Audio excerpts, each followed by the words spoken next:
And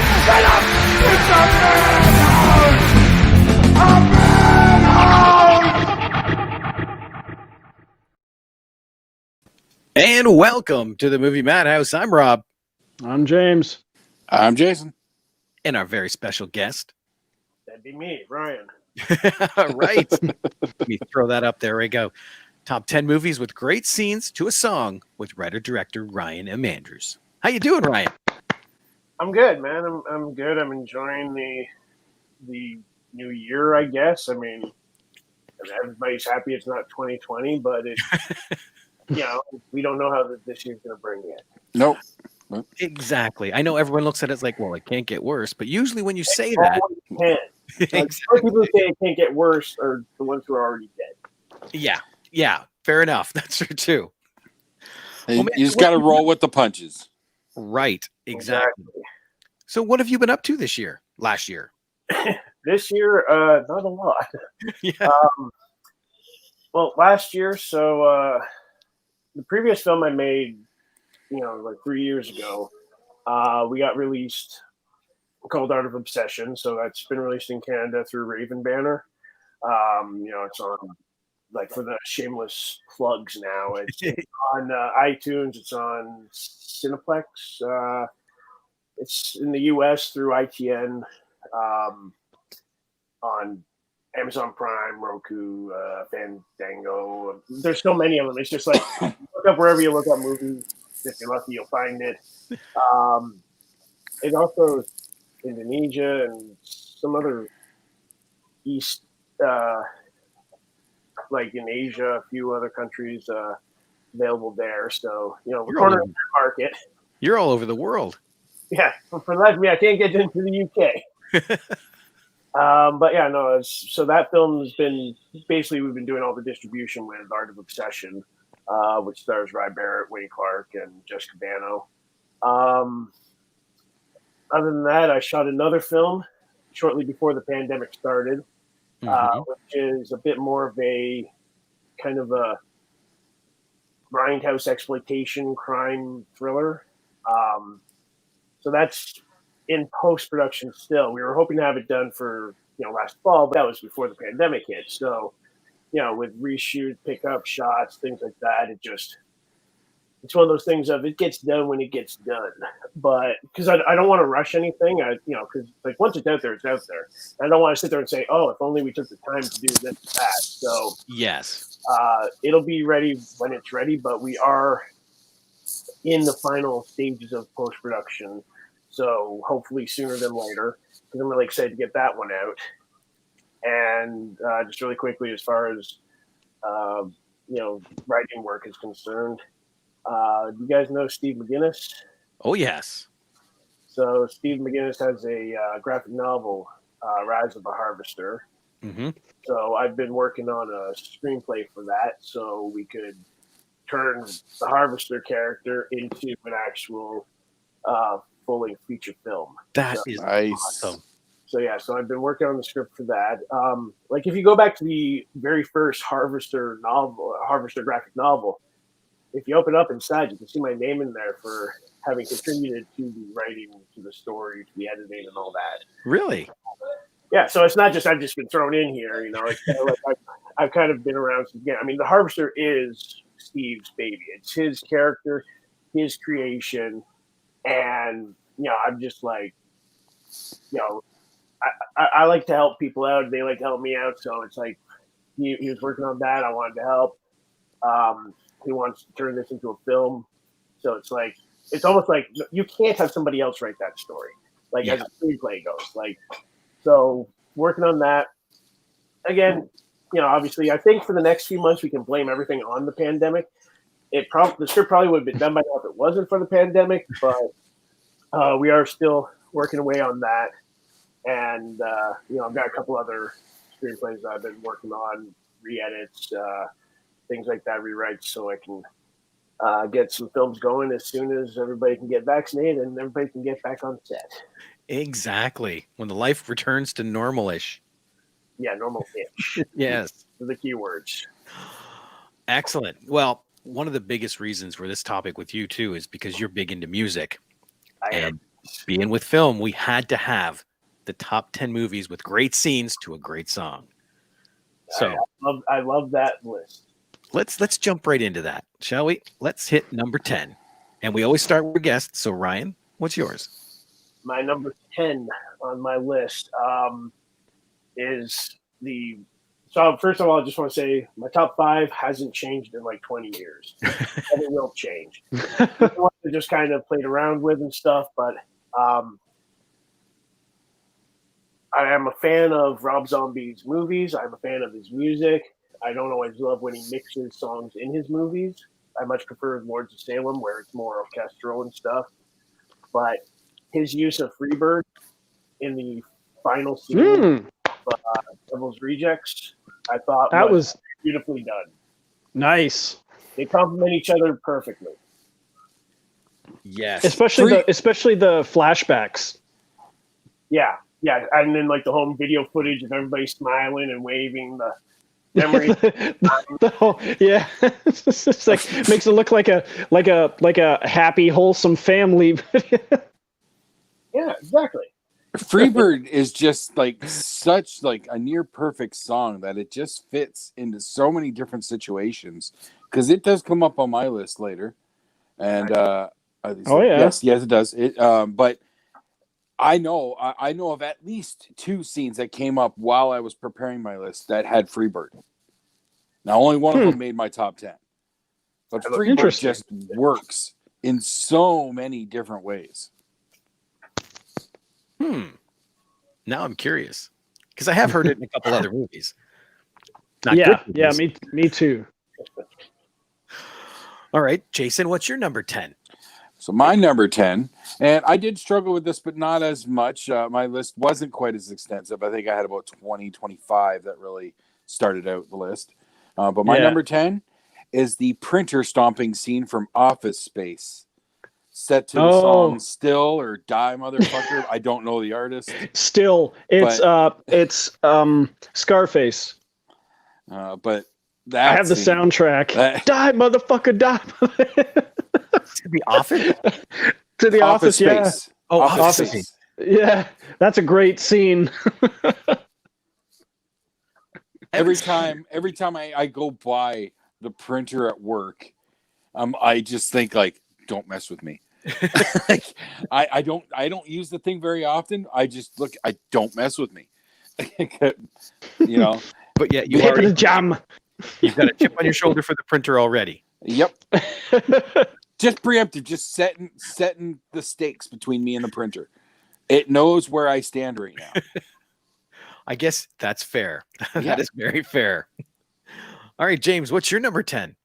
Are we mentioning the scene first or the song? I can't. Your choice. Okay. Doesn't matter. Mine is the cover of "Sweet Dreams" by Marilyn Manson, and it's in the werewolf transformation scene in Trick or Treat. I haven't seen that. I've wanted to watch that movie for so long, and I never got around to it. It's one of the ultimate Halloween movies out there. It's an anthology one. It's the same guy who did Krampus, so it has that element of humor in there.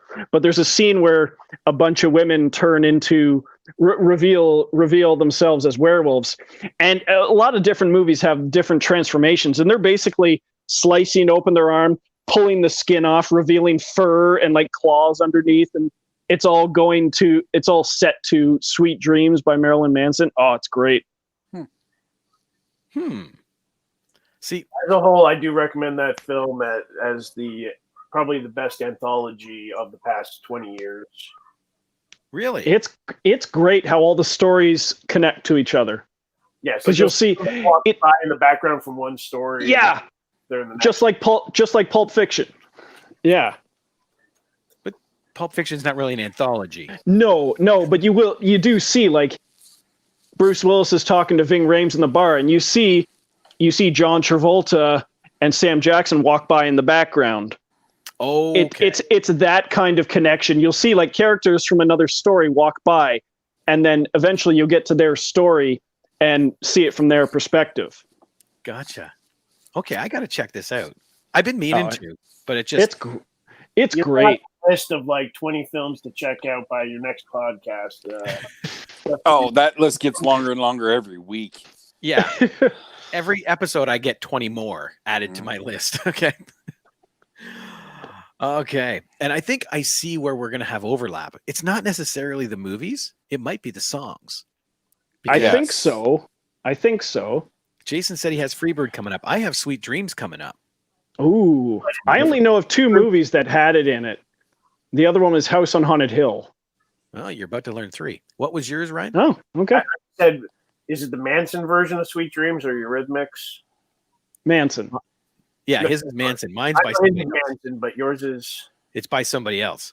Okay. Oh, another Yeah. cover. Yep. But my number 10, and Huh. the way I've been doing my lists is rewatchability. So these are movies that I watch a lot. And this one, I watch once or twice a year just because it's one of my guilty pleasures. The movie Secret of My Success with Michael J. Fox. And that's the scene at the house with Yellow's "Oh Yeah" over top of. I know everybody loves it from Ferris Bueller, but I love it from this film. You know, where they're running from room to room, floor to floor. It's just the chase. Yes. And he has a very comfortable lead. Yeah. What's that, right? That "Oh Yeah" song. I love that from It's Always Sunny in Philadelphia. Yeah, that's another one. Charlie's in there, like with his map design of all the people in the building. That's the perfect use of that song for me. But that is a guilty pleasure movie of yours, but that song used in that, I think. That's a genuine classic for me. And see, that song when I DJ weddings. Well, when I did it, you know, when there was weddings, I always used to play that song for the garter. You know how the guy has to get the garter off the leg. So right. And it gets everybody wild right up. You know? Nicely done. Okay, on to number 9. Ryan, what do you got? Let me see here. I gotta just confirm with my list. Yeah. So number 9 is a cover as well. Since we've been talking about covers here, but this is a cover of Disturbed's "Down with the Sickness" by Ricky Cheese. Yes, lounge version of that song in the Dawn of the Dead remake from 2004. Nice. It's cheesy, it's sleazy, it's perfect for it's a James Gunn script, right? And it's like straight out of like him coming from trauma to going to where he is now. And that song just lyrically done in this lounge version way while you're seeing, you know, the images you're seeing. It's like, to me, it's hilarious, but it's not laugh out loud funny because it fits in such a sickly way. So yeah, I'm a fan of that one.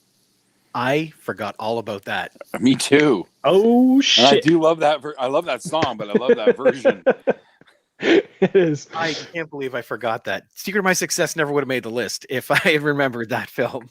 I forgot that one too. That's why you guys asked me here, because I'm going to have the obscure answers. I'm going to have ones that I guarantee you guys won't have. Well, see, and I remember hearing the story too, how when they were originally putting that together, Zack Snyder put that down as a cover because he wanted to get the original song there, but didn't have the rights. So during the testing, they would play that one. And it just worked better? It worked so well. They kept it. And it does, like Ryan says, it just fits that scene. Yes. Man, I forgot about that. Okay. Jason, number 9. My number 9. It's funny you mentioned James Gunn. It's from the first Guardians of the Galaxy movie, the opening scene of Morag. Nice. With Come and Get Your Love. The introduction to Star-Lord. That scene just set up, okay, this isn't our normal Marvel comic book movie. This is going to be something different. This one's going to be more silly. This one's going to be a lot more fun. They just set the tone for where that film was going to go and the sequel with that scene alone. And it was just so good. So much fun. And it's nice how they played with it in Endgame. Yes. Yeah. Come and get you. So he's a moron. Yeah. That is a good one. Okay. James, your number 9 has to be a James Gunn thing. Come on. It is not. It is not. Let me guess. Yours is Rob. Mine's James. So Oh. It is from Jason's boy Kevin though. Oh. This is the song "Stay" by the band Cole, and it takes place in Chasing Amy right as they break up at the hockey arena. And there's the song that starts coming in. It's a song called "Stay" by Cole, and it plays through over them both. Basically, Ben Affleck lamenting the what he learned about finger cuffs.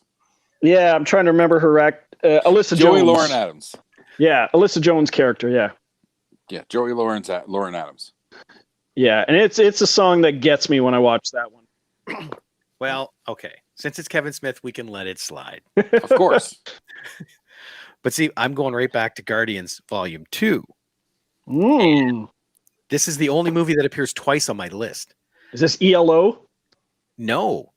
Oh. It is Fleetwood Mac, The Chain. Oh. During the battle at the end. Oh, yeah. It's crazy how that fits that scene. When he gets control of the fin back? Yeah. No. At the very end when Ego is fighting Star-Lord. Okay, I was thinking of when he's zipping through the whole ship, killing all the traitor guys. No, this is Fleetwood Mac. Okay. Fleetwood Mac. Like that. It's interesting how James Gunn, pulls music into his films. I read one article with him that before he writes a script, he usually has 6 or 7 songs that he's going to call on. And you can tell, especially like this one, Brandy by Looking Glass in Volume 2. He wrote that into the script. Which I think is good, but it kind of, handcuffs you for when the film's done. Oh, you need the rights to my song? Yeah, okay, here's the thing. Yeah, that definitely makes it tricky. He had enough money. It's like Tarantino. He'd do the same thing where he always had the idea of songs, for his films before he, went and shot it or sometimes even wrote it. Yeah. Okay, so now that means we are at number 8. Ryan, what'd you get number 8? Number 8, Ride of the Valkyrie in Apocalypse Now. There is no better music for destruction than that piece of music with that scene of the helicopters coming in, and shooting, dropping bombs, just like total destruction. America. Yeah, pretty much. But it's done where it shows like there's a certain filth and disgustingness about the mentality of these, I love the smell of napalm in the morning, kind of moments, and wanting to go surfing after butchering and killing all these people. I mean, it's just like that. That's the thing with a lot of my selections. It's about the juxtaposition of the music fitting in the opposite way with what we're seeing, and I think that movie does it. Kind of like, I not for lack of a better term, like a shocking kind of thing where they don't fit, but they fit. Yeah, they fit because they don't fit, because it shows like just a juxtaposition of these two worlds of lives and meanings and everything. I don't know if this is going to be on anybody's list. It's definitely not on mine. I didn't even have it included in my preliminary list. But with the way you're describing, I'm picturing the sex scene in Watchmen set to Hallelujah. Like that might be a good example. We're on the same wavelength here. I think. I have a cover of that on my list. Oh, interesting. Okay. Well, Jason, number 8.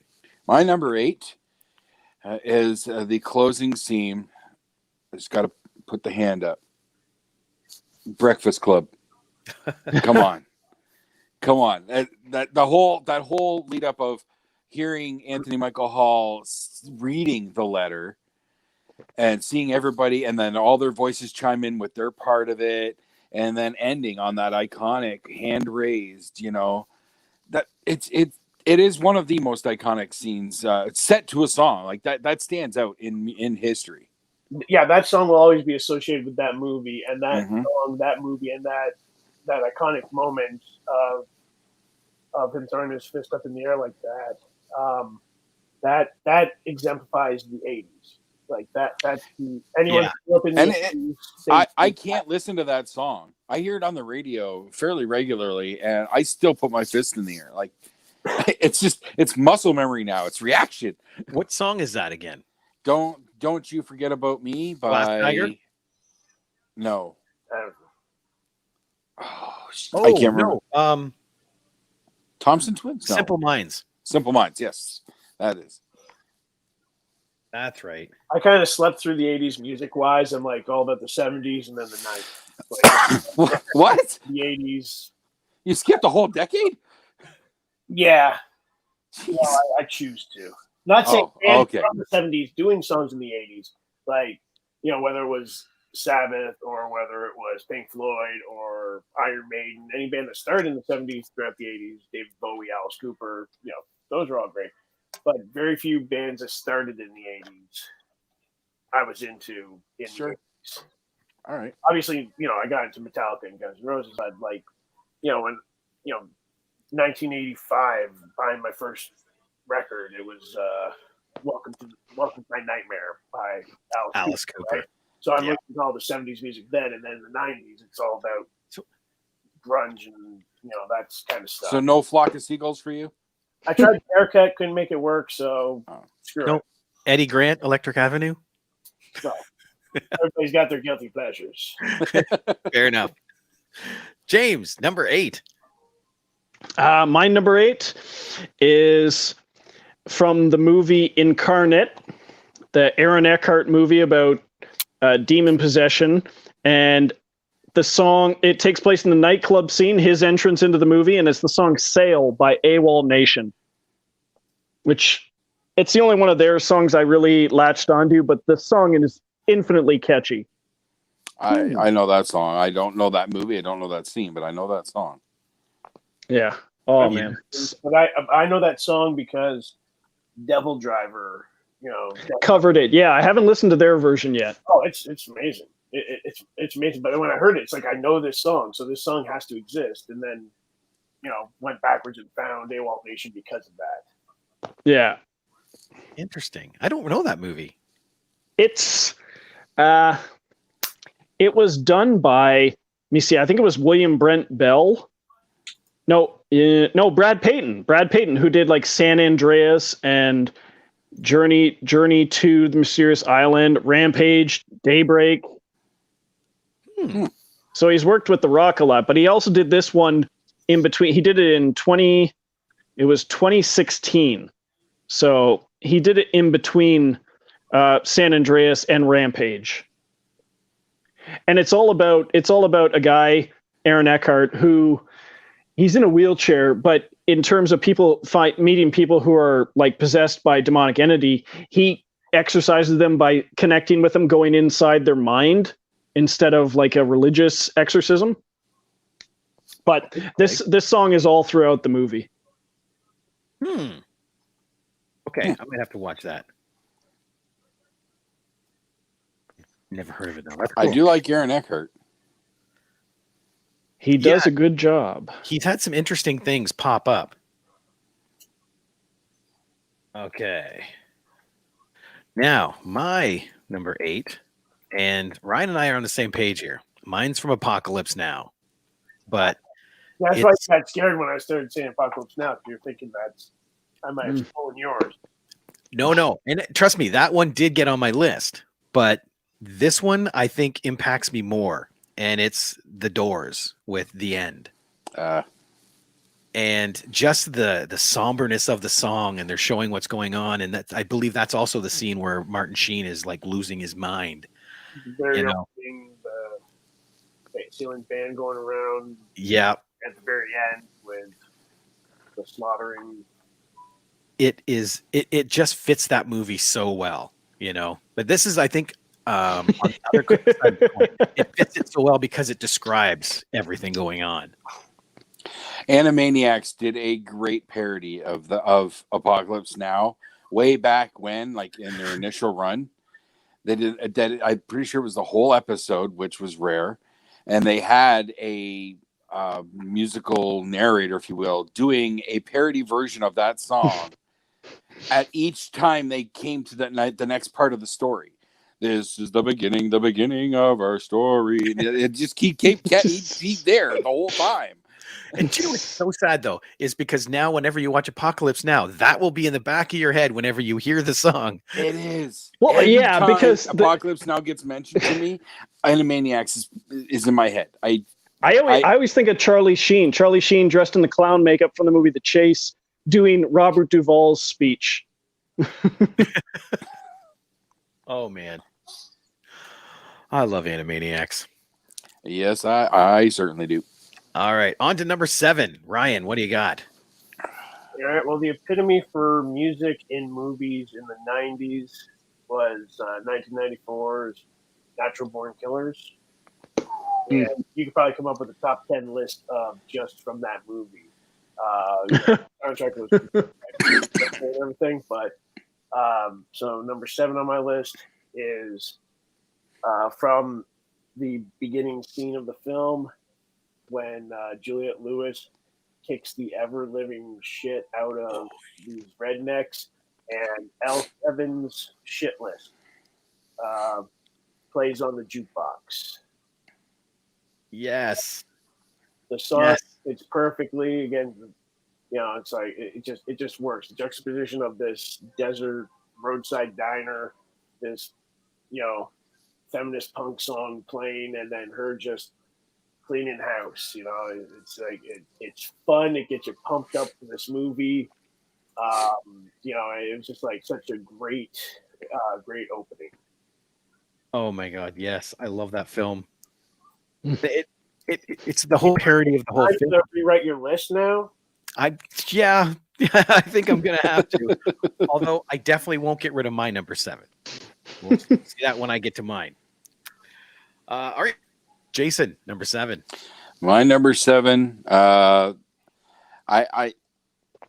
went with I just had to go with the key scenes that fit this topic, that just that come to my head, in movies that I've watched many, many times, that sort of thing. So at this point, I am in the Ferris Bueller's Day Off with the whole parade scene with Don Shane and Twist and Shout. Nice. It's a big scene, and it still stands. And the fact that his father was there and didn't even look out the window. Yeah, it is one of those iconic scenes for me. Nice. Yeah, I can't argue that one. That was on my tentative list. It's going in a different direction. I know, yeah. Ryan in particular, you're going with where the song really hits home with the scene. And I have a few of those, but I had to include Ferris Bueller in here. Had to. And there's a lot of those that I have where I love, like, just here's a song I really like, and it's in a movie, or there's like movies from the '80s that, like Planes, Trains, and Automobiles or Uncle Buck, things like that, where the songs in there, like I cannot think of Tone Loc without thinking of Uncle Buck. Yeah. But for me, because when I'm very particular, like when I work with a composer, I let them go off and do their thing. They'll show me what they've got, and I'll let them know. But like I grew up, learning music as well, and so it's like I have certain ideas when I'm working on the script and working on a scene, what's going to work. And it's kind of the same thing when I watch a movie. It's like there's like a nice thing about seeing a song I like in a movie, but it's like it really, for me, and this is like the anal storyteller part of me, the song's got to be on so many other levels and so many other layers that really I guess nobody else is ever going to care about or think about. But that's where when I come up with the top 10 list, that's where I'm thinking. But there are definitely like classic songs from some movies that are just fun. Mm-hmm. Oh yeah. All right, James, what's your number 7? My number 7 is the song Golgotha Tenement Blues by Machines of Loving Grace. And this is when the Crow is coming into Fun Boy's apartment. And as the song rises, you see him just kind of pushing his face against the light bulb. It's one of my favorite scenes in the whole movie. That whole movie is a soundtrack, okay? That movie is the 90s, really. It's like the post-grunge. I call it goth exploitation. And like this total like dark and dreary love story. It's perfect for the bleakness that was that decade. Yeah. I've never heard anyone put it that way, and that is a perfect analogy. Yeah. I think I read like some reviewer back then. They came up with the idea of goth exploitation, and I just went, yeah, that really is what that movie is. Like if you had to give an example, The Crow really is. Yeah, that I like it. Look of it, everything. I mean, it was like, it's taken from a graphic novel, and so it's kind of, you can look at it as one of those pre-Marvel Universe adaptations of comic book story told in a dark way, the way like the Dark Knight was and everything. But there's just a certain, like, it could only take place in Detroit. Yeah. A certain level of misanthropic hell that it couldn't be Chicago, it couldn't be New York, it had to be guttural Detroit. Yeah, absolutely. Yeah. Now, The Crow is the one film that did not get on my list, and that's because no, hear me out. The Crow for music is like my Star Wars, which means I watch The Crow probably twice every 2 weeks. I watch it twice at least, and I could probably fill my top 10 list with those scenes with 10 different songs. See, now this is where I thought we'd have a crossover. Well, that's why it's not on my list. Because trust me, at least 8 of these would have been The Crow. So fair enough. That's in some things I'll pull Star Wars out because it's a given, and it's the same thing I did here with The Crow. I didn't even look at it because it would have been a boring list because it all would have been The Crow. Well, that's not boring. Let me see. My number 7, though, and this is why I said I would not get rid of it, because Ryan Haskell, he even said it's his number 1, is Steeler Wheels, Stuck in the Middle with You from Reservoir Dogs. Oh, nice. This is an iconic scene. That's your number 4? My number 4. Well, now you spoiled it for us. Well, we always reveal when it's so that we're not double talking and repeating ourselves and whatnot. So, but yes, iconic scene. And hey, interesting tidbit about the movie Reservoir Dogs. Rob, you'd really be interested in this. Really? Did you know that Tim Roth sat in that puddle of fake blood for so long that he got stuck to the floor? Yep. We sort of crammed that fact to death on a whole bunch of episodes. It started when we did a view and review. Yeah. Because we mentioned it like 4 times during the view and review. Oh. And then it just keeps, anytime Reservoir Dogs gets mentioned, we have to mention that. It actually doesn't take that long to get stuck to the floor. Like the Black Barnes film, Sublet. John and Nori got stuck to the floor, which was covered in blood, like doing that film. Yeah. So it's kind of like, when actors say, oh, yeah, I have laid in that blood for so long, I stuck to the floor. It's like, yeah, that really doesn't take that long. Half hour.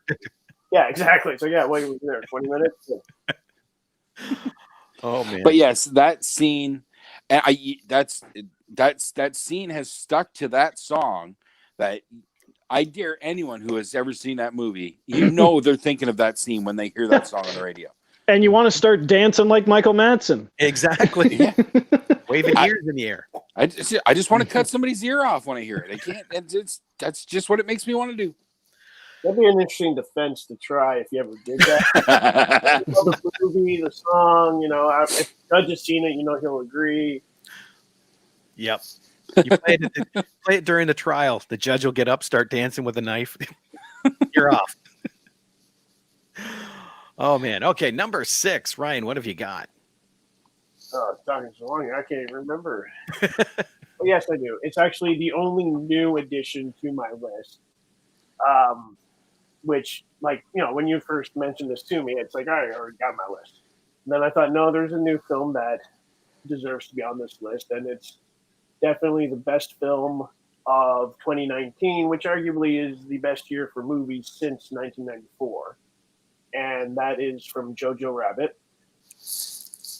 The finale of the film, when David Bowie's Helden war heroes, but you know, in the film that it is, they played the German version, Helden, and that song is such a feel-good moment that fits perfectly for this genius film. You know, like I don't want to give away spoilers in case somebody's gonna watch this and think, you know, if they haven't watched Jojo Rabbit by now, then they need to go watch it right now. We'll wait. Just go watch it and come back. We'll wait. Yeah, go watch it. Okay, pause. No, it's just that idea where, the idea of when, the Nazis are defeated, what's the first thing you want to do? And, the girl says dance. And this is after she's been hiding inside, in the walls for so long. And then it's, when she finally gets outside and you just hear that feel good music from David Bowie start playing, and they just dancing with, like, just staring at each other and dancing. It's like you cannot find a better ending for such a perfect film. That film got heartfelt moments. You're pulling your eyes out, like with, I adore that movie. Or Sam Rockwell, like at the very end when Sam Rockwell the flamboyant outfit, the uniform. Downright the funniest film of the year, but also the film that will make you cry. And it's so poignant in today's society with a political perspective, but done in such a farce kind of way. It's like there's zero wrong with that film. And I picked the David Bowie Helden because I just think it's utterly perfect for a family. But the very beginning of the film plays a Beatles song in German. Yeah. Which is fun and fits perfectly, but I think for my criteria of what makes a perfect song in a movie, well, you can never go wrong with Bowie. No, absolutely not. Because now that I'm thinking about it, there's another film I should have probably had on my list. Knight's Tale. After I go through my list, you want to do this again next week? I think we might have to. Get everything we missed. Oh, man. Jason, number 6. Number 6. This is a movie that I did see in the theater. It had been out for a month at this point, but it was still lined up around the corner on cheap night, Tuesday night at our local theater. But this scene revitalized the popularity of Bohemian Rhapsody, Wayne's World. The Bohemian Rhapsody scene in Wayne's World. It brought Queen back into the spotlight. You know what I heard recently? I heard recently that Brian May said in an interview that Freddie Mercury actually got to see that clip from the movie and loved it. Really? That's awesome. Yeah, shortly before he died.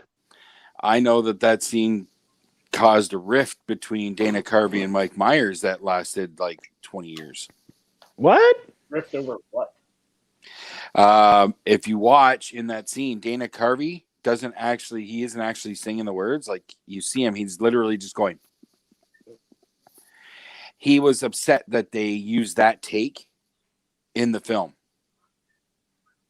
And apparently he held that grudge for a very long time. That's the end.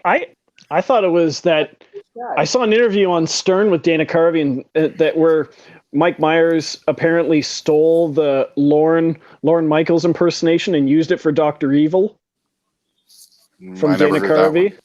But I've never heard that he didn't, that over a take. Yeah, I read that a long time ago. They have since reconciled, like, fairly recently, but he held a grudge for a very long time over that. Well, you are right, though. When you hear that song, it's one of those things like Stuck in the Middle. When you hear that song, that's all you can think about is that movie. Yep. And that's true. Everybody headbangs now when the chord changes. So watching this are only like 20 years old, and then they've never seen the film. Well, they need to go watch it. Right. Go ahead. We'll wait. Well, Jason will. James, what's your number 6? My number six is a cover of the Elvis song Love Me Tender, and it's by Stereo Jane, and it plays in the movie Ready or Not at the end when the house is catching fire, and you just see the Samara Weaving in the wedding dress walking down the hall, and you hear like "Dah, dah, dah, dah," and then it cuts into "Love Me Tender." Oh, it's awesome. And then she's sitting on the steps, and just the whole house is burning behind her. She's just lighting a cigarette as paramedics come up the steps. Awesome. Okay, that's a very good scene. I forgot about that movie. I need to rewatch that movie. I haven't watched it since it first came out. I need to revisit it. It's so much fun. I know. That's why I need to revisit it. I've only seen it the once, but it was a good time. It really was. I think I need to do a Samara Weaving triple bill of Ready or Not, Mayhem, and Guns Akimbo. Yes. That's a pretty intense friggin' triple bill right there. That's one that I should have picked for my list. Guns Akimbo, Iggy Pop, Wild Child. Oh yeah, great scene. That's a great scene as they're assaulting the building. Mm-hmm. Honorable mention. There we go. Yeah, by the end of it, we're gonna have 20 honorable mentions. I guess. Yeah. My number 5. It's a song from the 70s, so Ryan might know it. And but it was put into X-Men: Days of Future Past to introduce Quicksilver. Yeah. I'm in a bottle.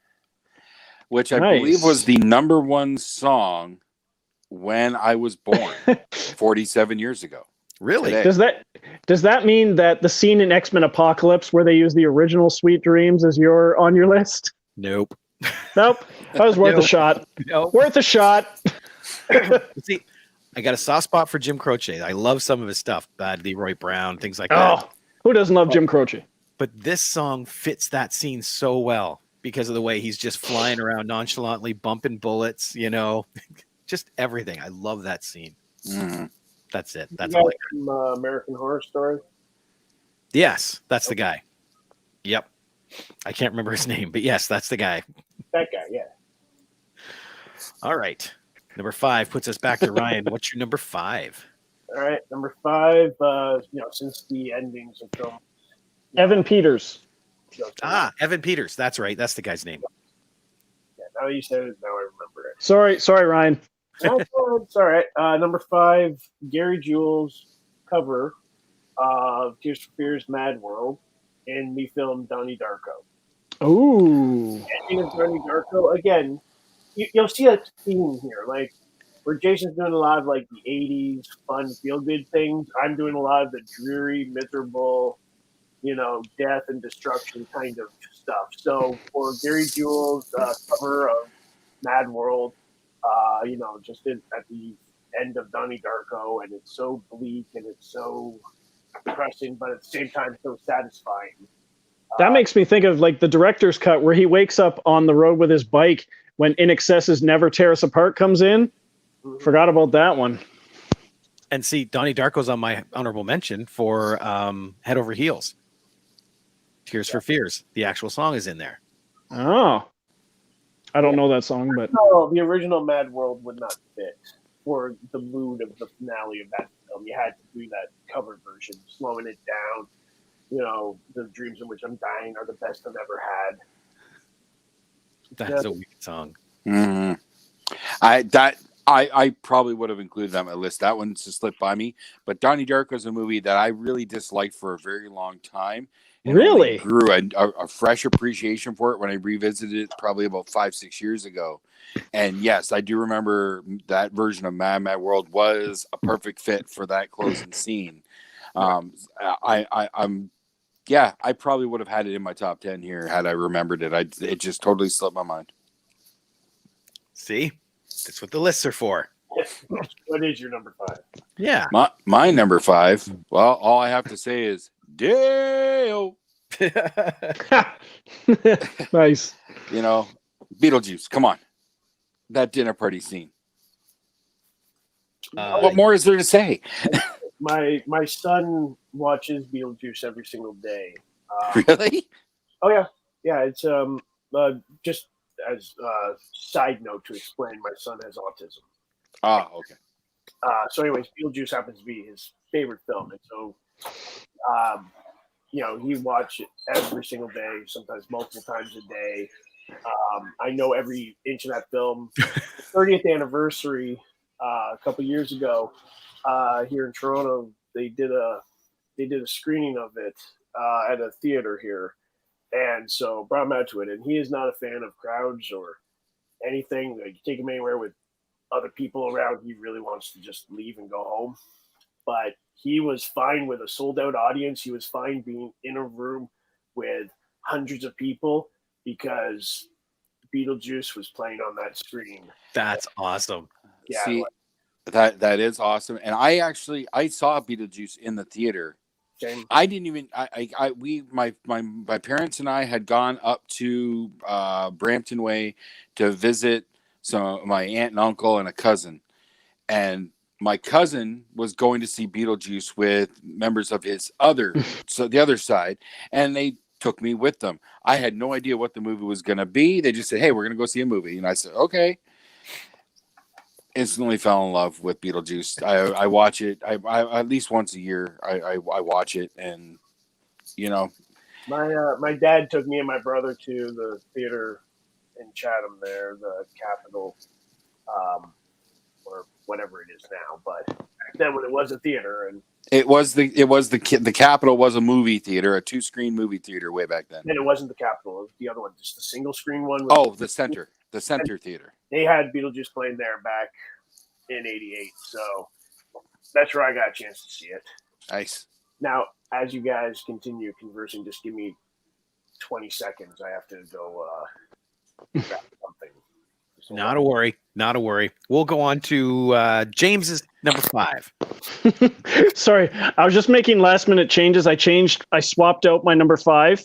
Oh, what? It's one that I have mentioned before. It is the song Black Widow by Iggy Azalea, and it plays during the opening with Blake Anderson, who plays Ron the janitor in Scout's Guide to the Zombie Apocalypse, where the movie opens up, he presses play on his Walkman, and he's just doing he's dancing and mopping the hallways to this song. What's the movie? Scout's Guide to the Zombie Apocalypse. That's right. It's one of the best openings to a movie ever. Especially how it keeps going, and like him getting attacked by the zombie in the background as the doctor's working on stuff. And it even cuts out the music, sort of like in Guardians of the Galaxy 2, where you hear him go, "Like a Black Widow, babe." It's just hilarious. Okay. I haven't seen that movie. Oh, it's so funny. Especially because of David Koechner. Jason, have you seen it? I'm trying to remember. I think I did, but I honestly can't remember. Okay. You saying you haven't seen it would not want me want to see it. You saying, I think I have, but I can't remember, doesn't make me want to see it. Well, I get it mixed up with another movie that came out in relatively same time space there. I think it's called Freaks of Nature. That came out a few years after. Oh, did it? Okay. Yeah. Because I get them mixed up. So I'm going to say I have not seen Scout's Guide. I've only seen Freaks of Nature. Just for some reason, my brain wants to blend those two films for some reason. Maybe I'll watch it. My number 5 is the only one that breaks my rule, because as I go down the list, I watch the films more. And this one I watch maybe once a year, but it is such an iconic song to the scene. And this for the exact same reason, where the song fits because of what's going on. And it's from American Psycho. Huey Lewis and the News, Hip to Be Square. I almost included that in my list. Oh, and that's the killing Jared Leto scene, right? Yeah, and the song says it all. It's okay to be a little odd, you know. That's the 2000 version of Stuck in the Middle from Reservoir Dogs, where song playing while someone's getting slaughtered. Exactly. Oh, goodness. But yeah, that's the only one on my list that I don't watch as much as I do the others. It was in my honorable mentions. Like, it was close. Okay, number 4, Ryan. Just as a quick side note before doing number 4, just again part of my son's love of Beetlejuice. Got the recently Nice with Oh, nice. It's Where inside would you? all of the dates it was printed and reprinted from the 1700s. Where the? Right there, geographical and temporal perimeters, functional perimeters vary from manifestation to manifestation. In case of emergency, draw a rock 3 times. That The thing reads hell like did you stereo find instructions. that? Where did you find That's that? amazing. I get stuff. He knows people. Apparently. That's my Wow. Forget about it. gift for Christmas, actually, because again, he loves that film. That is awesome. That is absolutely That's awesome. so cool. Number 4. Sorry to sidetrack there, but I just wanted to No. It's all good. show that. Number 4, actually, since I mentioned my son, I gotta mention my wife. And I don't know if she'll say this is her favorite film, but there is no film she watches more than Casino. She is obsessed with the movie Casino. And while Martin Scorsese is known for putting great bits of music in his films, the best bit of music met with the chaos of killing people off is House of the Rising Sun by the Animals. Those scenes of everybody getting killed and executed, ending with Joe Pesci getting the baseball bat to the side, to that song. And again, it's the juxtaposition of this beautiful song mixed with seeing all these people being shot in the head or hung or whatever. It's like that works beautifully. The pure horror. Yeah. Yes. That's the song I think of when I want to go around killing people, not Stuck in the Middle or whatever else. That's the song I think of because it's just like it just works beautifully. So, guys, if we're ever out with Ryan and this song comes on, leave the bar. Just saying. I'm grabbing my camera. Yeah, just follow me. Just stay behind me. That's Dude, he likes Natural Born Killers too. The cameraman's dead, so you're not safe. I'll keep my distance. Jason, we know yours was Stuck in the Middle. Yep. James, what's your number 4? My number 4 is from Great Expectations, the Ethan Hawke Gwyneth Paltrow version, and it's during the sketching montage in the apartment. And it's the song "Like a Friend" by the band Pulp. I don't know the movie. I know the song. I don't remember that being. Because most of the song is during the montage, and then when she just all of a sudden she stops, gets dressed, walks out of his apartment, and the song is at the little lull in this version of the song, and then she walks out of the apartment. Ethan Hawke is sitting there like, and the song kicks back in, and he gets up and runs out of the apartment after her. And it's an awesome song anyway, but it works perfectly with that scene. I don't know. I only ever watched that when it came out. I don't think I've seen it since. Still, by far and away, Alfonso Cuarón's best movie, in my opinion. Well, my number 4 is the second time Guardians of the Galaxy Volume 2 is on my list, and James nailed it on the head before. It's Come a Little Bit Closer by Jay and the Americans when Yondo's breaking out. It's like you said, you've got this fun, happy song, and people are dying, falling from the sky. It's great. I love how James Gunn does his music. This is why I'm dying for Suicide Squad 2. I'm curious to see how his music is going to evolve in that. Yeah, absolutely. Yeah. But yeah, that's my number 4. Number 3, Ryan. All right, this is where we get serious about this. Everything else is just fun. Playtime's over. Yeah. So, movie is Mulholland Drive. Ooh. Mulholland Drive. It is the scene at Club Silencio. Rebecca Del Rio singing Lorendo, or in English, the song Crying.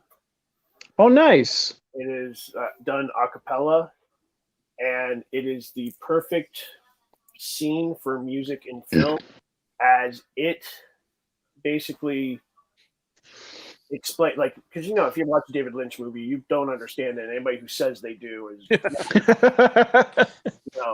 they watched a different movie. But that song really explains the entire film, and it's so hypnotically beautiful, and it really gets that point across of what you see is not always what you hear, and that kind of thing. And just the colors of the scene, Laura Herring and Naomi Watts, the way they're acting and the sadness of it, that they're existing fine without saying a word. It's just like the perfect cinema scene from one of the greatest directors of all time. Dude, it's funny. You can take what you said and drop it in when I say my song. Just literally. Wait till you see. Okay. All right. That's awesome. But you're right. Mulholland Drive. I've watched it. It's so confusing, but it's fun to watch. It's gorgeous. Yep. But there is just a lot. It's like I've never watched Mulholland Drive. I honestly can't do Lynch. I can't.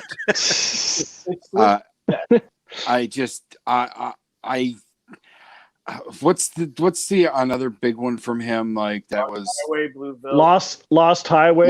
Wilded. Lost Highway. Watched that with a couple buddies just like 2 years ago ish. None of us had ever seen it. We knew next to nothing about it. All of us, we got done watching it. We just looked at each other and just said, "What the hell did we just watch?" That was one David Lynch proudly displayed on the poster that Siskel and Ebert gave it 2 thumbs down. Oh, the Lost Highway, when it came out, were all the negative reviews for it. Yeah. Background, like not just Siskel and Ebert, but all of them.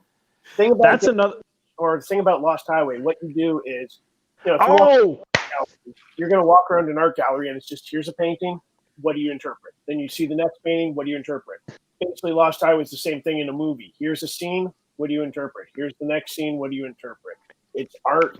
It's not meant to be. I don't want to think that hard in a movie. That's one that should have been on. That's one that should have been on this list, because there's a scene where Marilyn Manson's oh fuck. It's I Put a Spell on You cover by Marilyn Manson. Yeah, his cover of that. Oh, it's so awesome in that movie. I remember meeting Robert Loggia in LA at a film festival award show. Wow. It's an indie, or not indie, but it was like a film festival that I had one of my films playing in. And so, at the closing night gala, Robert Loggia was there because he was in, another film that screened there. And, so this other filmmaker that I'm friends with, wanted a picture with him. So I took a picture, and everybody who would talk to Robert Loggia were always talking about, you don't get high off your own supply, talking about Scarface. I said, screw that shit, man. You scared the hell out of me in Lost Highway. That's the film, that's the rule. That's what I remember you for at all times. Because just that, even that scene where Marilyn Manson's I Put a Spell on You is playing. Yeah. And he's making Patricia Arquette strip in front of him at gunpoint. And it's just like, this is the slimiest, most evil, sadistic, horrible, mafia gangster guy. But then, in the scene when someone's tailgating him and he runs off the road and everything, talks about studying the manual. The epitome of road rage. Yeah. Yes. It's and genius and brilliant and fun. Sometimes you're in the mood for Ferris Bueller's Day Off. Sometimes you're in the mood for Lost Highway. You can't compare the two kinds. Oh, no. No, you can't compare David Lynch to anybody else. Then, Jason, what's your number 3? My number 3? Well, the song has been mentioned already, so we do have a little crossover there. So the song is Freebird, and the film is Kingsman: The Secret Service. That church scene, the church scene where they're testing the app, and Colin Firth, he's in the church, and it's Freebird that's playing when everyone goes crazy, and everyone in that church gets slaughtered. It is. That's Freebird? That was Freebird. I don't remember that song in that movie. Huh. It's Freebird. I will take your word for it. I don't remember it either. I love that. I love that movie. I love both those movies. That scene is one of the most brutally violent scenes you'll ever see. The amount of detail they went into the stunt work for that scene is just stunning. And they all set to Freebird. That's interesting. I remember that scene vividly, but I don't remember the song that's playing over it. It's Freebird. Hmm. Because the crazy guitar, the extra long guitar riff, just fit the tempo of the entire scene. Even when he gets, I think somebody, his grenade goes off, so he's shell shocked for a few seconds. The sound cuts out. You just get that line, that very high whiny tin pitch, and then it slowly fades out and comes back into the song again. All right, I'm gonna have to rewatch that. I think I am. Well, I'll take your word for it, but I'm gonna rewatch it. You watch it to appreciate it. Exactly. Yeah, not to prove you wrong. No, trust me. James, number 3. Number 3. This is where my cover, the cover of Hallelujah comes up. It's the cover of Hallelujah by Jeff Buckley. My personal favorite version of that song. And it's from the Nicolas Cage movie Lord of War. And it's sort of towards the end where his wife is finding out, she finds his hidden stash, his vault because he's a gun runner, and she finds out the truth. And you just have this subtle song playing over the background as she's trying to figure out the combination to his lock and realizes that it's not his birthday, not her birthday, but their son's.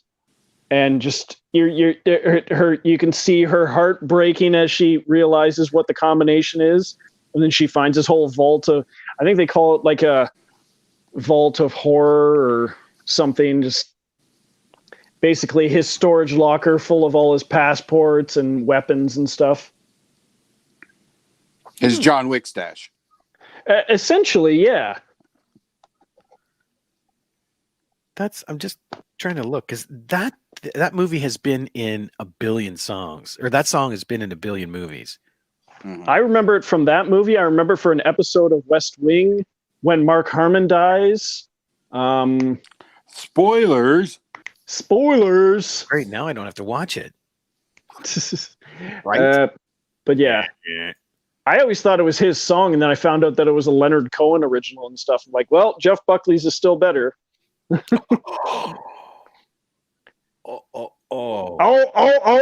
said it. You can say it. You can be wrong. There's nothing wrong with being wrong. Right? Oh, I'm going to be so wrong because it's way better than... it's the best version of it. His version, and then maybe John Bon Jovi, and then maybe Leonard Cohen, and then Katie Lang's is down here. Oh, it's funny. You actually look serious. Wait, I'm dead serious. Which one are you more shocked about? All of them. All of them? Dude. Let's go on to my number 3. I'm not getting angry on my birthday. I'm not getting angry on my birthday. No, I'm not going to do it. I'm not going to let you get me there. No. My number 3 is. Hold on. We got to finish off this. Saying that Leonard Cohen's version is not as good. Because it's well. We've already established the part that you're wrong. Because Jeff Buckley's version I heard first. Okay, and I can understand it. It explains. It does not forgive. It does not allow you to get away with it because you heard it first. But fair enough. That is why you feel that way. But the thing that I take more issue with is naming other versions of it without naming Rufus Wainwright's version.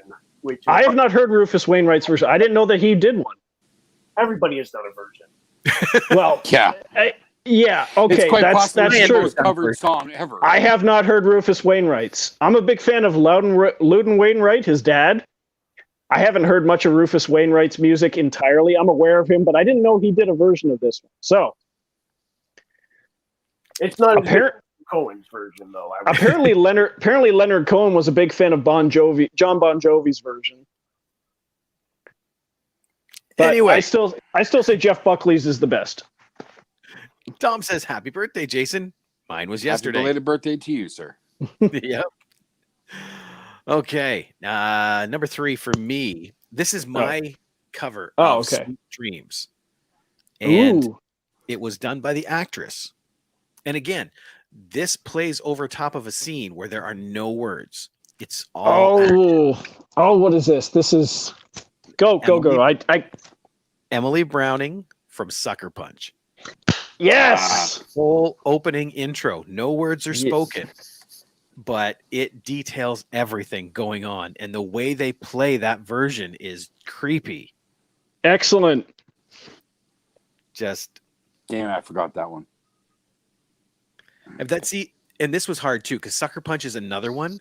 White Rabbit in there, and Where Is My Mind? You know, they do all these other versions in there. And that wacky singer from Dancer in the Dark, Bjork, Army of Me. Yep. That's it's almost another Crow, you know, but that one, yeah, the way it's done with there's no dialogue in the scene, and the musical tone sets the scene for the scene. And Zack Snyder's personal use of slow motion. Yes. Yeah, like he never does that. All right. Number 2, Ryan, what do you got? All right. Number 2 on my list has been number 2 for 20 some odd years. It will never change, and it is it was mentioned earlier. The movie was mentioned earlier. The post-grunge goth exploitation masterpiece that is The Crow, and it is The Cure's song in the film "Burn." Oh, that scene when Hank's face with the puts the Crow mask makeup on. That moment, when the window swings around, he's got the cuts on his hands. That just the buildup of that song, and again, because it's been pointing at the exploitation film, it's the idea of Robert Smith, The Cure. You cannot find a better musical example to compare with that movie than that one. So I'd have to have that as like one of the greatest scenes with a song in any film. Excellent choice, sir. Absolutely. Thank you. Yeah. Yeah, there's lots of Crow love in this podcast. Like we're big fans of The Crow. Where's yours, Jason? It's not on this list. Unfortunately, they don't stand out to me as much for this particular topic. But The Crow is consistently one of my all-time faves. So, Stone Temple Pilots, Big Empty, work it in. 9 Inch Nails, Dead Souls. 9 Inch Nails, yeah.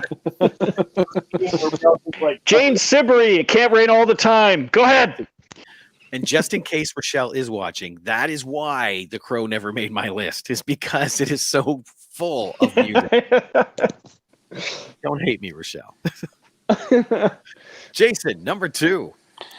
My number 2, arguably considered to be one of the top most romantic and passionate scenes in film. And this movie and I was actually my wife and I's first date. Unchained Melody by the Righteous Brothers from the pottery scene in Ghost. That was a long time ago. Exactly. Wow.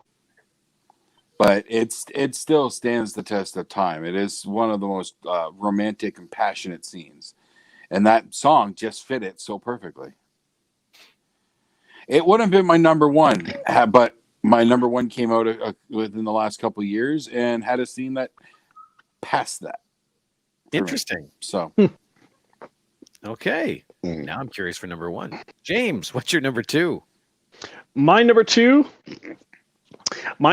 is from the movie Elizabethtown, which I didn't watch until up until about a year and a half ago, and then through the course of that year, watched it about 12 times. It's now my favorite Cameron Crowe movie. It is during the visitation where he sees his father's body because he goes back to Kentucky to bury his dad, and it's the song by Elton John called "My Father's Gun." And it's odd because you see in the movie, there's several times in the movie where it's Orlando Bloom, and he's looking, he's doing stuff, and there's certain things that he sees that aren't actually happening.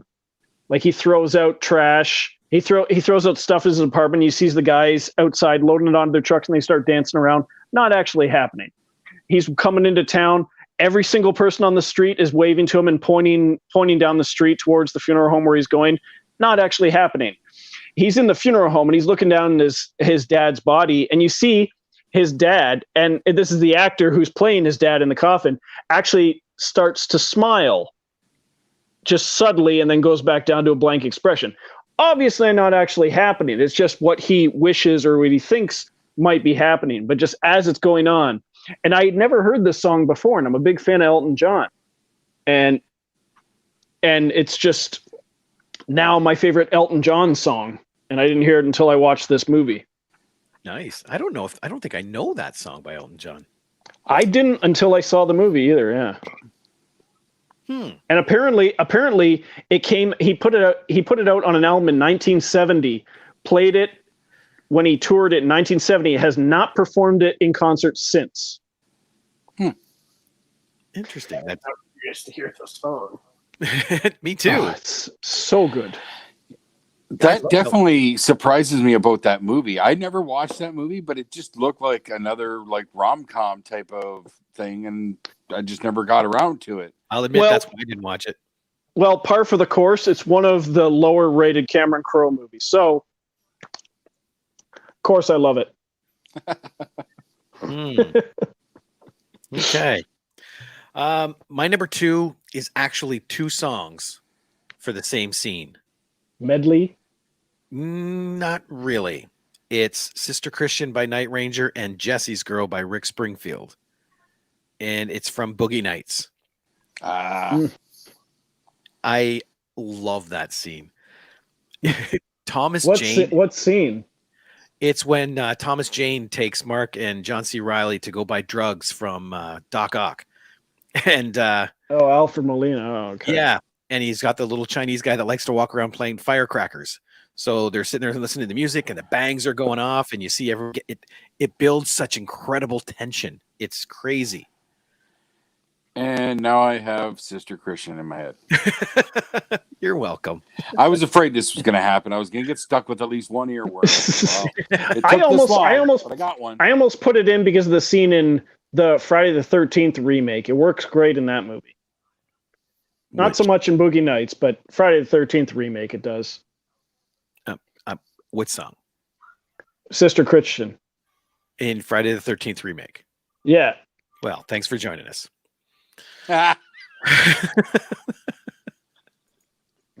Oh, there's something in my eyes. Oh. First Leonard Cohen, and then a Friday the 13th remake. Oh, come on. Boogie Nights? That movie's at least an hour too long. Yeah, I really wish this button worked. Sadly, it doesn't. Boom! No, wrong way. There you go. It's hard to Brady Bunch in this one, isn't it? Okay, here we go. We are at number one, and I've been dying to hear Ryan's number one. Wet Willie, Jason. I'll let the children find it out first before. Yeah, no kidding. I've already gone through the dreariness of my list, being like Mad World and the Crow and all these other. Obviously Mulholland Drive, and the perfect melding of these emotional moments in films with songs, whether it's juxtaposition of a song that doesn't necessarily fit with it. So I've already gone through all those. My number one is not one of those because I've already listed all of those. My number one is, well, no matter how dreary or miserable I, make my films, the point of movies in general is fun. And there is nothing more fun to me in the cinematic world than in 1994's Oliver Stone masterpiece, Natural Born Killers.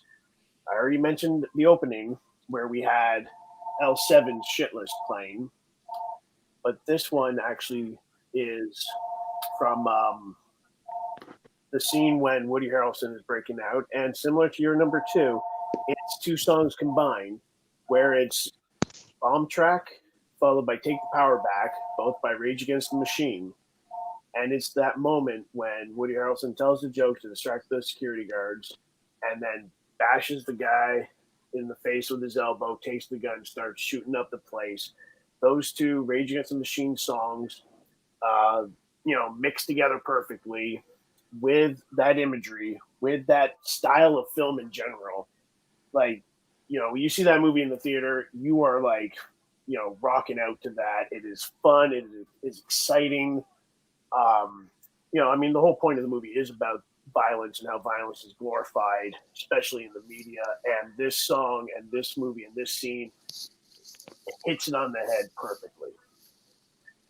So for me, that's it. Yeah, that is really good. I forgot about that. But yeah, you watch that and that just keys you up. Like it sets you up for the last part of the film. Yeah.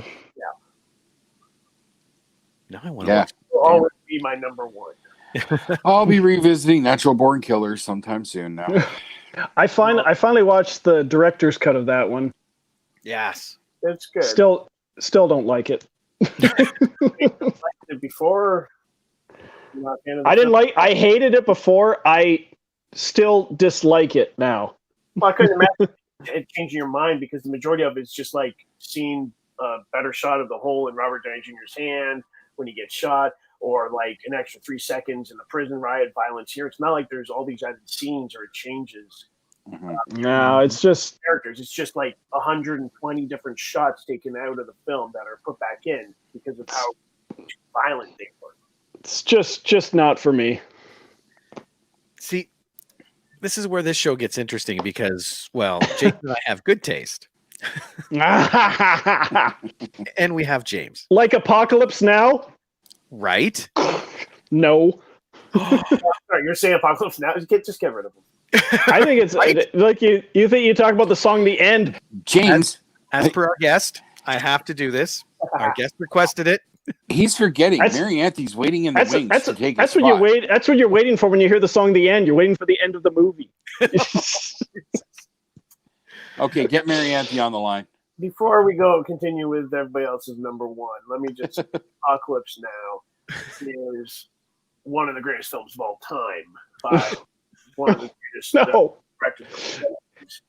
And it is absolute genius with its acting, with the cinematography, with its brutality, with everything about that film.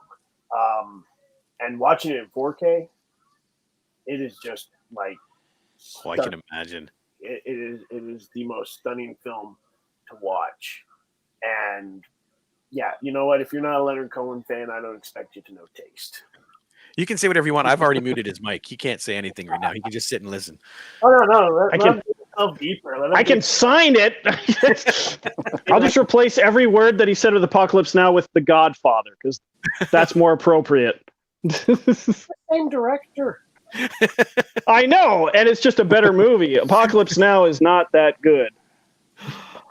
In my opinion. I think I'm hearing a new debate topic. I think so. Oh, where I'm on the negative end of it this time. Ryan, did you hear or know about CF Benner? He came on and did a debate about Suicide Squad. That was a lot of fun. Now, why? What was the debate about Suicide Squad? He thought it sucked. I think it's awesome. Well, I expect you to think it's awesome, considering your opinion. Because it is. My wife and I went to see Suicide Squad in the theater, and it's like the first half of the movie just sounds like somebody's fucking around with the radio station dial, because it just keeps going from one song to another song to another song in this montage of like. Because it has a great soundtrack. That's why. No, and then first of all, I don't know how many editors they had in that film, but when I'm watching the film and you have Margot Robbie in the prison and she's like talking to the person facing this way, and then she's facing this way in the next shot, and it's like these continuity errors. Like, okay, I might fuck up on continuity and everything myself, but I've got I'm scraping every penny together to try to make my films. Where they've got enough money, they could go reshoot and drop another $1 million on, an extra day of fixing their mistakes. But that film is littered with mistake after mistake after mistake with its continuity, with its editing. It's like beyond sloppy. And well, it's a fun movie in the way that Margot Robbie is just awesome, as well as the fire guy. I thought he was a lot of fun. And I gotta rehash the fact that Margot Robbie is the one part of the movie I didn't like. Of course, I expect that. But bottom line here, it's like whether you like Margot Robbie or not. I like her. I just wish they had transplanted her Birds of Prey Harlequin into Suicide Squad. Now here's the thing, because I expected to just take the opposite of everything I feel. And well, these guys are plenty used to it by now. But here's the thing: we can disagree and have our own opinions on whether Margot Robbie is good in this film or good in that film. You cannot disagree with the fact that it's poorly edited when they can't get the continuity right of the. I can agree because I agreed with Benner on this point in the bar scene towards the end. It's very contradictory stuff that she says. Sure. Yeah. Like there's a lot of that in that movie. That's why it's a bad movie. That's why Benner, and I know the guy, and I agree with him on a lot of things, because that Motorhead is one of the greatest bands ever. But the bottom line is, yeah, Benner's right. No. Movie. Person, you can have your opinion on this, man. That's the great thing about film. It's all opinionated. And yes. So, based on, well, I prefer this, well, I like this. So, how long's a piece of string? That's the reality. Fight him. That would not be wise. But Suicide Squad is just not well made. Okay, where's the nearest Thunderdome? We need to settle this once and for all. I think the WWE have a Thunderdome there down in Florida. We'll just go there. There we go. And it's nice weather, too. There you go. All right, Jason, what's your number 2? Oh, yeah, we actually have a list. No, number 1. Yeah. Oh, hey. We're at number 1. Bit of a tangent. Oh, wait, number 1. I forgot where we were. So my number 1 passed the scene from Ghost as one of the most heartfelt and romantic scenes that I've ever experienced in a film. It makes me cry whenever I watch it.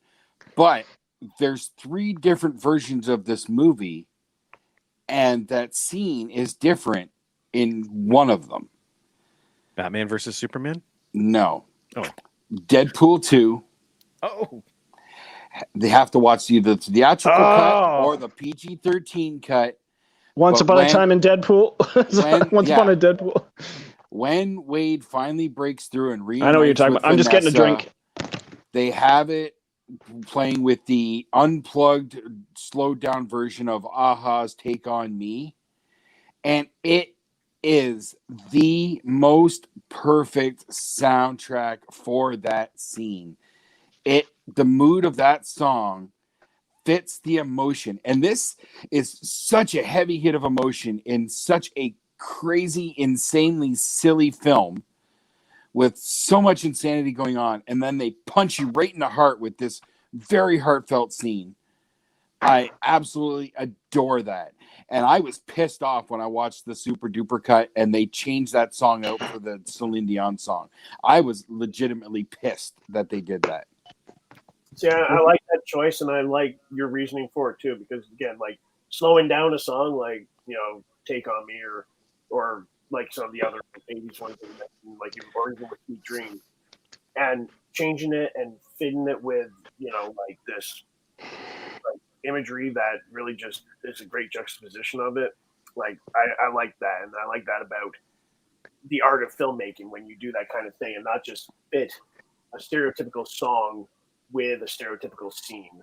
Mm-hmm. It also gets you to, you immediately don't know what you're listening to, and then because it's going so slowly, all of a sudden you're like, wait a minute, this is Take on Me, isn't it? Yeah, a lot of people didn't hear that unplugged version when it was first came out. Yeah. I never had, no. It only came out like a year or so before that film. It was one of those, their unplugged session, was it? Yeah. Yeah. That's awesome. No, that is a good one. I actually forgot about that one. I did too. Mm. Well, James, what's your number one? My number one is from the movie Wicker Park. I don't know if you guys have seen it. Probably not. It's at the end of it. It's a Josh Hartnett, Diane Kruger movie. And there's sort of two characters that love each other being reunited at the end of the movie. But there's no dialogue. It's like Josh Hartnett has been looking for this woman for probably a few years. And he finally arrives at the airport, and she's kneeling down because she's talking to her friend who's confessing that she's been keeping her and Josh Hartnett apart for a few years. And he just comes up behind her and just kneels down until she realizes he's there. And the song is the song that got me interested in Coldplay. And I had heard their song Yellow, and they had been going on la la la, whatever. But it was this song, The Scientist, that starts playing just as he's coming down the escalator before he sees her. And just the song, no dialogue. He comes in, he's behind her. She finally realizes he's there, turns around. They hug and kiss, and they're embracing there. It just, as you see people walking by, they're like kissing, embracing, people walking by. And then you get people walking by so close to the camera that it just cuts to black, and then you see credits go. And I think it's a beautiful scene. I'm not familiar with that film. Nope. It's a Paul McGuigan film. He's the guy who did Gangster #1. He did Push. He did Lucky Number 11.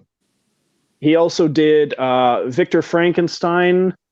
I think he's done a few. I think he's done a few other ones, but yeah.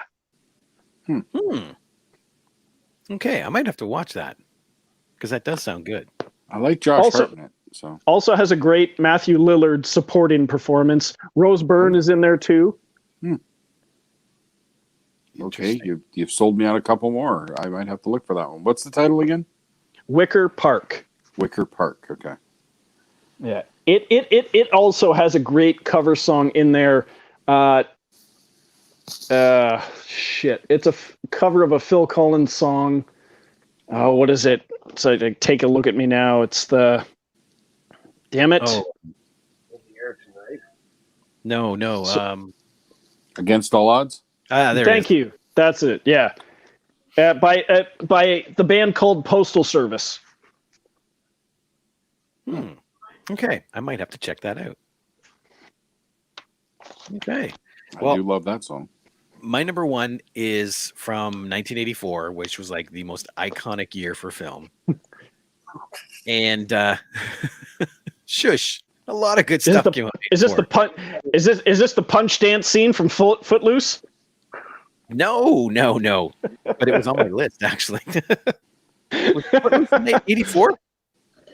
I don't know. Okay. It's the 80s. It couldn't have been coming out at the same time as this. All film. the movies that came out in the 80s came out in 84. Right? This one, because we weren't counting musicals, right? Mm-hmm. Right. This one does not fall under that, I don't think. It's the movie Purple Rain. And it's I've never seen that. When Doves Cry, because it's a montage of him, dating this girl. And it's not a musical. It is. No, it's not a musical. So, okay. Yep. Judges will allow it. So yes, that is my number one because that defined. Not allow it. Yeah, it's already on my list. Yeah. Ask him about our Christmas list. Oh, don't even. But this movie basically defined my 80s, you know, and that song in particular. So it's iconic, absolutely. And you've not seen Purple Rain, James? No, I'm very familiar with the songs from it, but I just never watched the movie. What's that, Ryan? I said it's a good film. Of course, he hasn't seen it. Yeah. And obviously, I just want to make as a side note here that yes, I'm just having fun with this because the thing I love about movies is the fact that everybody can have a different opinion. Exactly. And hey, I've always thought about this. If everyone agrees with everyone, you might as well be talking to yourself. I do that all the time anyway. Right? Me too, but you occasionally need someone else to talk to. The voices in my head keep me plenty company. Now, Ryan, what's your opinion of Jaws? Oh God, here we go. But I tried to let it go, Jason. You cannot find a better horror film than Jaws. I can find several. Everything. Shut up, you. Everything marketing of that film being the first summer blockbuster, even though they wanted to release it in the fall, Spielberg made them release it at the start of summer. The opening scene with the girl stripping, going into the water, the creepiness of the music, the cinematography for that works. The performances from all the lead actors are great. Obviously, there's a bit of campiness with the locals that were in the film. But, you know, when you get from that first act through the second act into going out into the waters to fight Jaws, one of the most iconic monologues ever in any genre of film is Quint's story. Mm-hmm. All right. Amen, brother. Oh, I think Ryan froze. He froze. Oh no. Come back. See what happens? See? Karma. It's not karma. So I might guess what person here doesn't. Or he's very good at this game. Oh, is he still there? Well, I heard audio. When it happened to me, I shifted my phone back and forth, and then it. Can you still hear us, Ryan? I hear you guys. Oh, okay. There he is. Okay. Your picture's frozen. That's all. The picture is frozen? Yeah. And your audio cut out for a little bit. We just thought you were very good at playing statue. Hey, there you go. Oh, there you go. You're back. I haven't done anything differently here, so it's the internet. You don't have to do anything. It'll just do its own thing. Okay. Well, Ryan, thank you so much for joining us. This was a blast. Yes, sir. Absolutely. Great topic. Yeah, so now immensely. We know you have a couple films out there. Where can people find your films? Well, if you want to find some of these films to criticize and cut up, it's anything I haven't heard before from people. So, all power to you. But I would love for you to check out Art of Obsession. It's a little more of a, Lynchian style, kind of more artful kind of film. Rod Barrett, as I mentioned earlier, stars in it, and if you're in Canada, you can check it out on Cineplex or iTunes.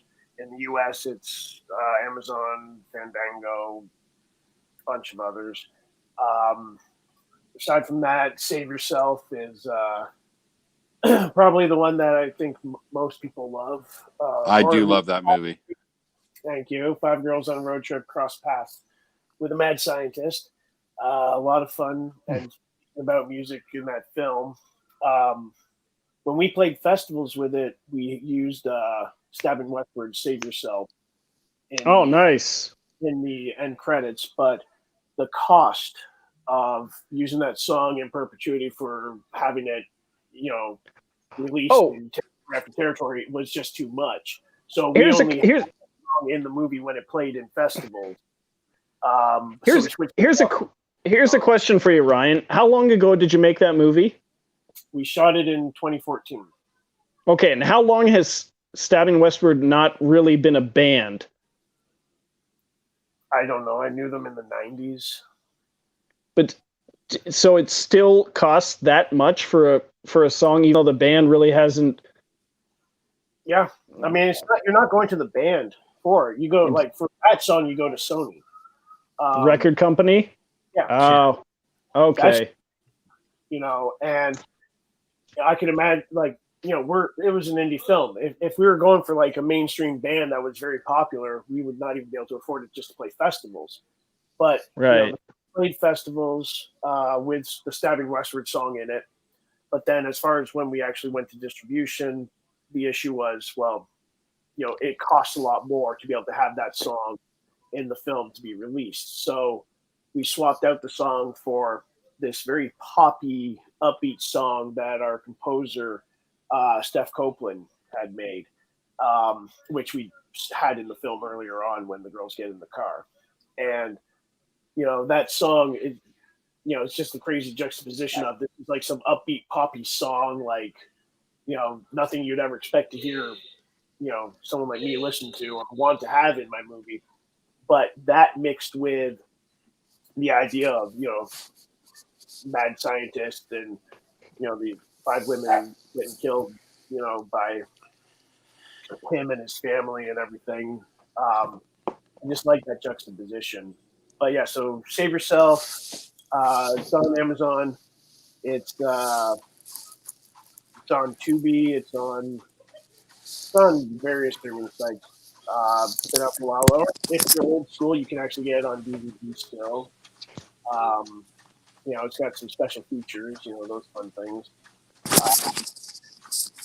There's also, if you want to check out Dreariness, I have a very dreary zombie film called Sick, Survive the Night. Yes. Very cool flick. Thank you. It's meant to be a very, the idea is survive. The longer you survive in a zombie apocalypse, the worse it is, because it's just like, the rest of the world has already died and you haven't caught up to it yet.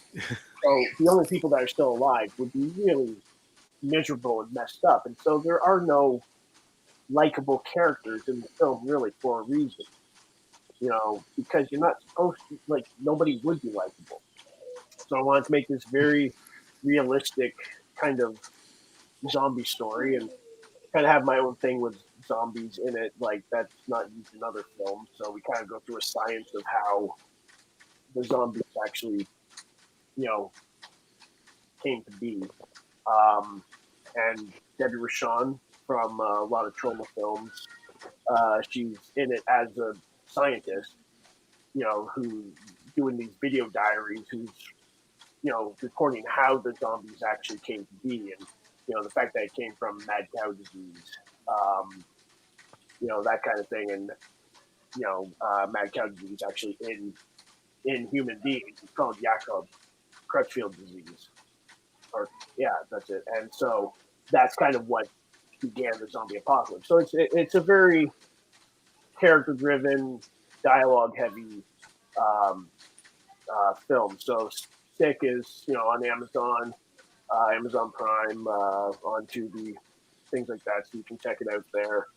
And music-wise, since this whole podcast is about music, I will say, as a shout-out to Andrew Lozon for scoring Sick, Survive the Night, giving it a very beautiful score. Also to, as I mentioned, Steph Copeland did Save Yourself, and Janelle Bechtel did Art of Obsession, and she got a live, she wrote out some pieces for cellos and violins, and she brought in an orchestra, and wow. In the studio here in Toronto, she got this orchestra to perform some music. So the music in Art of Obsession, in the finale of it, as well as a few other moments, that's not just somebody at their computer with a keyboard creating. This is we had a live orchestra in there. It was 4-piece or 5-piece, but it was live instrumentation recorded off the floor for the film. It's to me, it's I remember actually when screening the film in somewhere in New York, there was one person that had already seen it, and they worked at the festival, and they were outside, but they could hear like the music coming through, and they were like, "Wow, I never realized how amazing the music in this film is."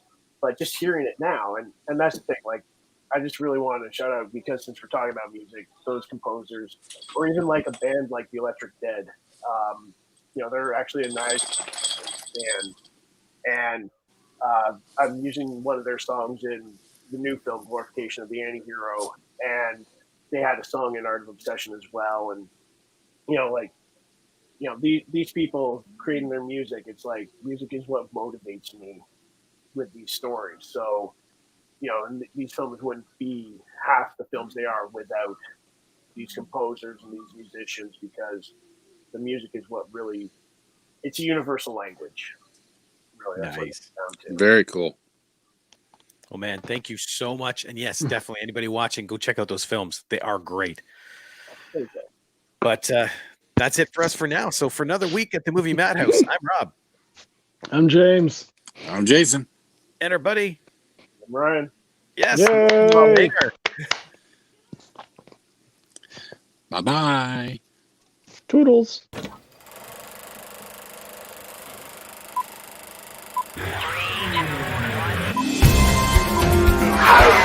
Philip!